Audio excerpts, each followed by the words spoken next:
নিবেদিত সিএফএল 2024-এ নৈহাটি বঙ্কিমাঞ্জলি স্টেডিয়ামে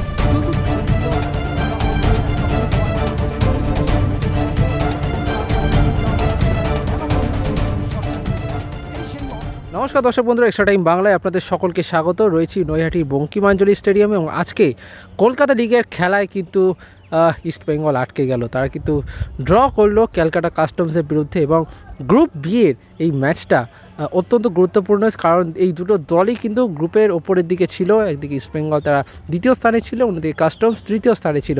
ফলে এই ম্যাচটা জিতে ওপরে যাওয়ার একটা চেষ্টা ছিল দুটো দলের। তবে কাস্টমসের দুরন্ত ফুটবলের সামনে কিন্তু আটকে পড়লো ইস্ট বেঙ্গল এবং যেটা ময়দানের চিরাচরিত প্রথা যে ডার্বি জয়ের পর যে প্রধান তাদের কিন্তু পরের ম্যাচে একটা সমস্যা হয়, সেটাই কিন্তু ইস্ট বেঙ্গলের আজকের খেলায় দেখা গেল। সেই ছন্দটা কোথাও গিয়ে হারাচ্ছিল, বারবার তারা গোলের সামনে গিয়েও কিন্তু গোল করতে তারা ব্যর্থ হচ্ছিল। অন্যদিকে কাস্টমস তারা কিন্তু নিজেদের ডিফেন্সিভ শেপ বজায় রেখেছিল এবং বারবার করে ইস্ট বেঙ্গলের যে আক্রমণ সেটাকে প্রতিহত করার চেষ্টা করছিল। অন্যদিকে প্রতি আক্রমণে কাস্টমস তারা কিন্তু বেশ কয়েকবার আক্রমণে যাওয়ার চেষ্টা করেছিল, বিশেষ করে ডেভিড ও রবি হাঁসদার আক্রমণে কিন্তু কাস্টমস বেশ কয়েকবার ইস্টবেঙ্গলের ডিফেন্সকে কিন্তু জাগ্রত করেছে, কিন্তু শেষ অবধি ম্যাচটা গোল শূন্য ড্র হয় এবং স্বাভাবিকভাবে ইস্টবেঙ্গলের যা সমর্থকরা ছিলেন তারা কিন্তু খুব একটা খুশি ছিলেন না। বিশেষত কাস্টমস যেভাবে তারা টাইম ওয়েস্ট করছিল সেইটা নিয়ে কিন্তু অবশ্যই একটা চাপ তো ছিলই, কিন্তু এই জায়গায় দাঁড়িয়ে ইস্টবেঙ্গলকে আটকে দেওয়াটা কিন্তু খুব একটা মেনে নিতে পারছেন না কাস্টমসের হেড কোচ বিশ্বজিৎ ভট্টাচার্য। বরং ইস্টবেঙ্গলকে যে বড় দল হিসেবে ঘোষণা করা হচ্ছে সেইটা মানতে তিনি রাজি নন। তিনি মনে করছেন এই দলটা আইএসএলের দল নয়, রিজার্ভ দল, এবং যে আইএসএলের খেলোয়াড়রা এখানে এসেছেন অর্থাৎ পিভি বিষ্ণু তাদেরকে থেকে কিন্তু রবি হাঁসদারা অনেক বড় প্লেয়ার এবং স্ট্যাটিস্টিক্স দিয়ে সেটা বোঝালেন, এমনটাই কিন্তু বার্তা দিয়েছেন বিশ্বজিৎ ভট্টাচার্য। সুতরাং তিনি সাংবাদিক বৈঠকে এসে কিন্তু একেবারে বিস্ফোরণ দিয়ে দিলেন কিন্তু ইস্টবেঙ্গলের বিরুদ্ধে। কি বলছেন বিশ্বজিৎ ভট্টাচার্য, এবং তার সাথে উপস্থিত ছিলেন কাস্টমসের অধিনায়ক শুভম সেন, তিনিও কিন্তু এসেছিলেন। কি বলছেন তারা, চলুন শুনে নিই। আন্ডার 17 ফুটবল খেলেছে সে, দিস দ্য ফার্স্ট টাইম যে এই এনভায়রনমেন্টে খেলতে এসেছে, but you have to appreciate them. ওরা খেলার চেষ্টা করেছে, বাট আমরা সেই খেলাটা যেটা আমি পছন্দ করি, যেটা আগে খেলে এসেছি যে 3টে ম্যাচ, সেই ম্যাচ 50% খেলতে। আজকে ম্যাচে নামার আগে ছেলেদের কি বলেছিলেন? ইস্ট বেঙ্গল যারা মোহনবাগানকে বিট করে খেলতে নামছে আপনার টিমের এগেনস্টে, আপনি ছেলেদের কি বলেছিলেন? আমি স্পেশাল কিছু বলিনি, একটা সাধারণ যে ম্যাচ খেলি সেই ম্যাচ হিসেবেই তোমাদের দেখতে হবে এই বলেছি। আর একটা দুটো জিনিস বলেছি যেটা আমাদের নিজেদের স্ট্র্যাটেজি তৈরি করার জন্য, সেগুলো দে আর ট্রাইং, চেষ্টা করেছে, বাট ফুলফিল করতে পারিনি। বিশেষ কিছু ওদের বলা যাবে না, কারণ এত জুনিয়র যে এদের যদি বেশি কিছু প্রেশার দিই তাহলে উল্টো কাজ হতে পারে। যেটুকু করেছে তার জন্য আমরা স্যাটিসফাইড, আমাদের অফিসিয়ালরা satisfied, but god bless them, যে ভগবান আছে নিশ্চয়ই আরও ভালো। ইস্ট বেঙ্গল কি আত্মপুষ্টির খেসারত দিল? কারণ তোমাদের সময় বা তারও আগে দেখা গেছে বড় ম্যাচ জেতার পর বড় টিমগুলো আত্মপুষ্টির খেসারত হয়েছে। এই যে যারা প্লেয়ার আছে তারা এখনও পর্যন্ত জানে না যে ইস্টবেঙ্গল মোহন মানে ফিলিংসটা কথা। আপনারা পেপারের লোকেরা এটাকে জেনারেট করছেন, মানে এটাকে প্যাম্পার্ড করে একটা জায়গায় নিয়ে এসছেন। যতক্ষণ না আপনি আপনার নিজের বঙ্গ সন্তানের মধ্যে ঢুকবে, আপনার বাঙালি জাত জাগবে না, ইম্পসিবল। সো যেরকম আছে সেরকমই আছে। দেখছেন না যে গ্যালারিতে কটা লোক আছে, আপনি এখানে ইস্টবেঙ্গল মোহনবাগান মাঠে গেলেও ওই একই লোক থাকে। আপনি দেখেন মোহনবাগান ইস্টবেঙ্গল ম্যাচ হয়েছে, তাতে কটা লোক গেছে। আপনি যতক্ষণ না অফিসিয়ালদের এই কালচারটা আসবে যে নিজেদের বঙ্গ সন্তানদের যদি প্রেফার না করে, তাহলে এই অবস্থাই হবে। আরও দুর্দশা আসবে, দেখে যাবে। না, বড় টিম তো অনেক সময় দেখা গেছে, আমরা ছোটবেলা থেকেই দেখে আসছি যে বড় টিম জেতার পরে, ডার্বি জেতার পরে দেখা গেছে আপনাদের সময় আমরা দেখেছি হেরেছে বা ড্র। আপনাকে যে বড় টিম কোনটা বলবে? আইএসএলের টিম তো নয়, আইএসএল 4-5টা প্লেয়ার খেলেছে। বড় টিম আমি বলছিলাম প্যাম্পার্ড আপনারা করছেন। বড় টিম কোথায়? আমাদের যা টিম ইস্ট বেঙ্গলকে বড় টিম বলতে পারি কোথায় বলো? আইএসএলের টিম খেলে তাহলে তো বড় টিম হতো। এখন আমি খেলছি কাদের সঙ্গে? যারা রিজার্ভ প্লেয়ার যে প্লেয়ার তাদের সঙ্গে খেলছে, এবং ওরা কী করেছে ম্যাচের লিগটা জেতার জন্য ওরা কিছু প্লেয়ার যারা আইএসএল খেলেছে তাদের নিয়ে এসে, নট ব্যাড, আমরা তার জন্য খারাপ কিছু বলছি। আমাদের যা টিমের স্ট্যান্ডার্ড সেইটা আমরা কন্টিনিউয়ালি মেনটেন করে যাচ্ছি। ওদের স্ট্যান্ডার্ডটা ডাউন হয়েছে, আমাদের স্ট্যান্ডার্ডটা আপ হয়েছে, যেটুকু আছে ওরা ডাউন হয়েছে, তাই জন্য এই রেজাল্ট। আরও এরকম রেজাল্ট। আপনি একজন যশস্বী কোচ, আপনি আই লিগে কোচিং করিয়েছেন, মোহনবাগান, ইস্ট বেঙ্গল, মোহামেডান 3 টিমকে আপনি ট্রফি দিয়েছেন। এই জায়গায় দাঁড়িয়ে আমি আপনার সামনে বলবো কলকাতা লিগে যে কটা টিম রয়েছে তার মধ্যে 3টে ফর্মিডেবল টিমের নাম বলবো এবারের টিমে। পিয়ারলেস ভালো টিম করেছে আমি যেগুলো দেখেছি আর কি।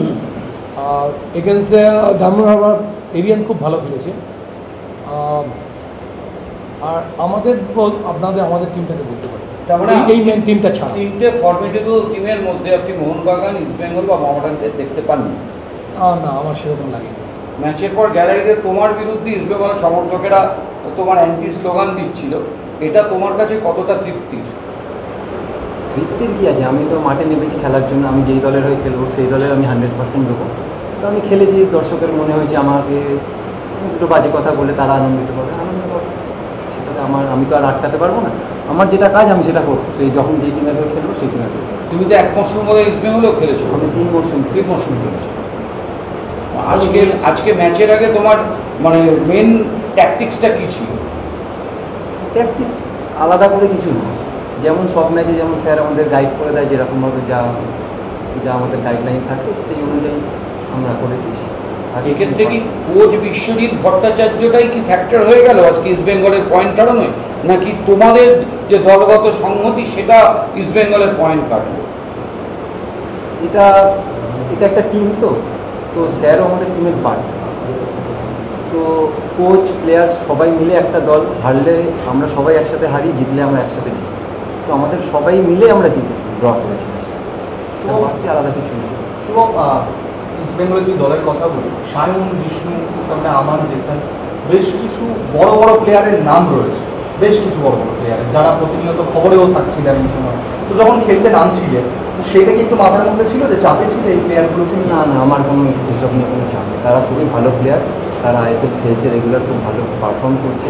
আগের দিন বিষ্ণু খুব ভালো গোল করেছে, সায়নও কন্টিনিউয়াসলি ভালো খেলছে, আইএসএলেও খেলেছে, কলকাতা লিগেও খেলছে। আমি একটু ওদের বললো, আমি ওদের কখনো বলি না যে এই প্লেয়ার তোমার থেকে বল, আমরা সবসময় বলি আমরা যেটা খেলি সেটা তোমরা খেলো, এবং সেটা ওরা মেনটেন করেছে। ওরা এত ডিসেন্ট, এত ইন্টেলিজেন্ট, এত কোয়ালিফাইড যে ওরা কখনো আমার মুখের ওপর কোনোদিন বলেনি যে না স্যার আপনি এটা ভুল করছেন, বাট তার ফল ওরা পেয়েছে।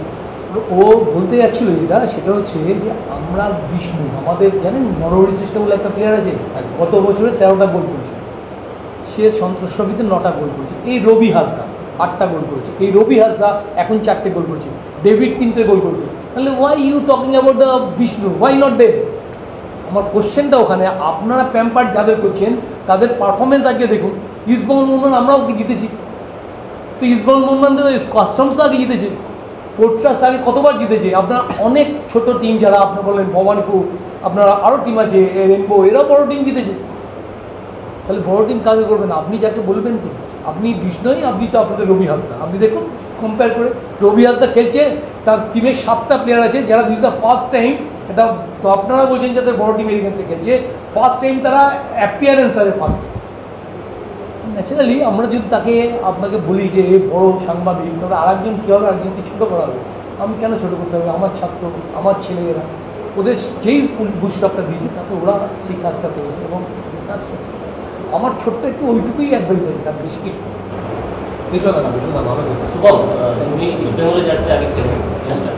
প্রমাণের তাগিদ নেই, ওখানে খেলেছি, আবার এখন এটা নতুন ক্লাব, আমি এখানে প্রমাণ করবো, আমি নতুন করে কারোর এগেনস্টে প্রমাণ করার কিছু। এখানে আমাকে রেগুলারলি প্রমাণ করতে হবে যাতে আমি নেক্সট ম্যাচ চান্স পাই, এটাই, আর কিছু। Extra time.